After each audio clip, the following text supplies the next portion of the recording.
Hello super learners. Welcome back to Let's Learn with MG. Today, we are going to learn about something that is all around us, in everything you touch, see, breathe, or drink. Yes, it's matter and materials. Get ready for a colorful learning adventure. What is matter? Matter is anything that has mass and takes up space. Your chair, your pencil, the air you breathe, water you drink, everything is matter. And matter is made of tiny particles called molecules. These molecules are so small that we can't see them. States of matter. Matter exists in three main forms: solid, liquid, and gas. Let's explore them. Solids. In solids, molecules are packed very tightly. So solids have a fixed shape and fixed volume. Examples: rock, book, table, your toy. When you push a solid, it does not change shape easily. Liquids. In liquids, molecules are not tightly packed. Liquids have a fixed volume, but no fixed shape. They take the shape of the container they are poured into. Examples: water, milk, juice, oil. Gases. In gases, molecules are very far apart and move freely. Gases have no fixed shape and no fixed volume.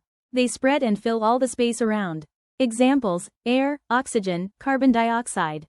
Look at this table. It shows how matter changes from one state to another when we heat it or cool it. Let's read it step by step. In the first column, we have the name of the change. In the second column, we see which state is changing into which. The third column tells us what happens during the change. And in the last column, we have a real-life example to help us understand. Now let's read each row. Melting. This is when a solid changes into a liquid. Heat is added. For example, ice melts and becomes water. Freezing. This is when a liquid becomes a solid. Heat is removed. For example, water freezes to form ice. Evaporation. This is when a liquid becomes a gas.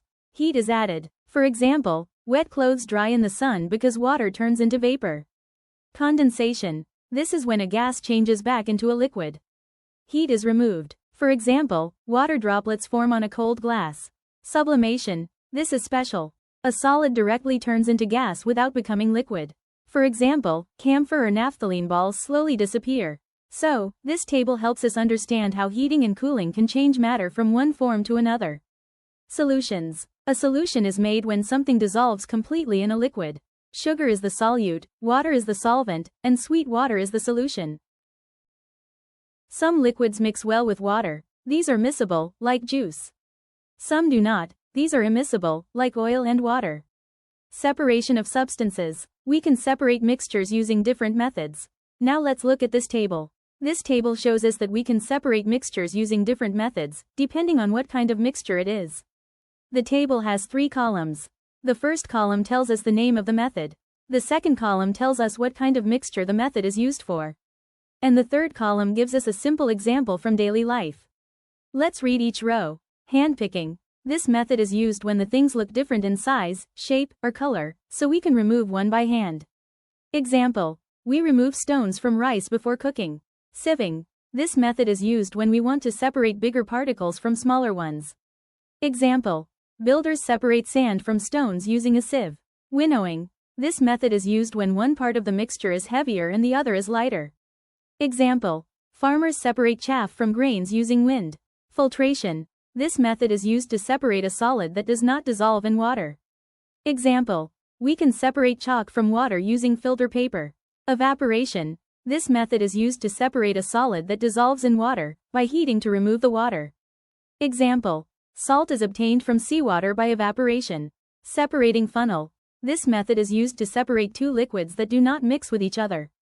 Example: oil and water form layers and can be separated easily.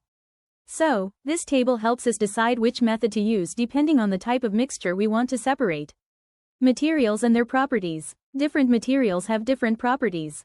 Let's look at this table. This table helps us understand the properties of materials. It has three columns. The first column tells us the property.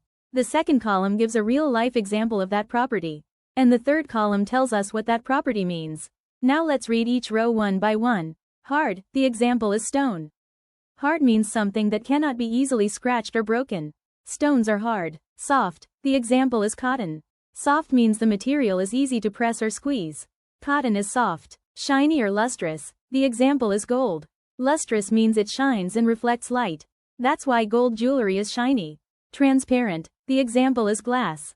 Transparent means light can pass through it, so we can see through it. Glass windows are transparent. Magnetic. The example is an iron nail. Magnetic means the material gets attracted to a magnet. Iron objects stick to magnets. So, this table teaches us that different materials have different properties, and these properties help us choose which material to use for which purpose. Measurement. We measure things to know how much or how long. Now let's look at this table. This table tells us what we measure, which units we use, and which tools we use to measure them. The table has 3 columns. The first column shows what we are measuring. The second column shows the unit in which we measure it. The third column tells us the instrument or tool used for measuring. Let's read each row. Length, we measure how long something is.